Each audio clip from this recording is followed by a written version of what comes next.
Navilas technology allows planning of lasers with a fluorescein angiogram and then eye tract deliverance of your targeted laser. What that allows you to do is a couple of things. One, it eliminates the inevitable human interaction between patients moving or doctors moving, which allows you to target pathology that is too close to the fovea that you may otherwise be too dangerous to treat. The second thing it does, it lets you treat pathology that you literally can't see or focus on with standard lenses. Microaneurysms, only about half show up on ophthalmoscopy.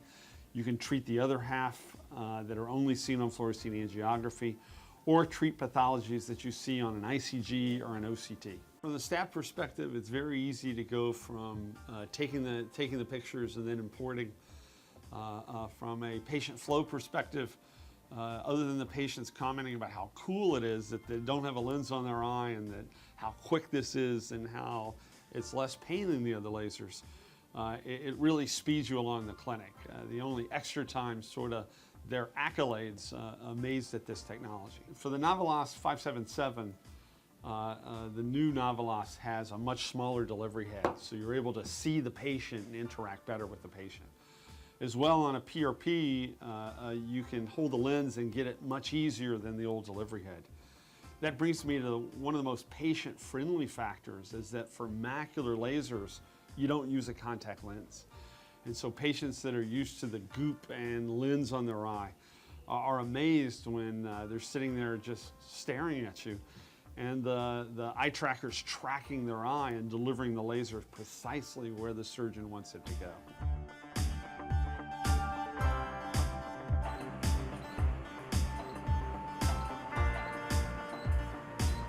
That's your retina, and those are the little laser spots. We're gonna let this work. We're gonna give it, a couple, 3 months to kick in, and let me see in 3 months out in the other clinic, and we'll go from there. So one of the patients I did today had previous Pascal laser for branch retinal vein occlusion with a lot of ischemia. On fluorescein angiography, she had marked ischemia going almost to the fovea, as well as, interestingly, 2 macroaneurysms. The treatment with the paint of the PRP was able to very quickly deliver this pattern in a very even grid laser, much more even than you could ever get. It also was able to treat the macroaneurysms with single pulses just to the macroaneurysm, not having to laser around it. Both quicker and in a unique way than you could ever do with traditional laser. We're done. That was it. Are you kidding? That's amazing. That's cool. It's a cool technique. The first one was the first laser I'd ever had. Didn't know what to expect at all. And I was a little bit worried about it. And it felt every time he pushed the button, it was like, I did feel something. And I really didn't know what to expect this time. This time I didn't feel anything.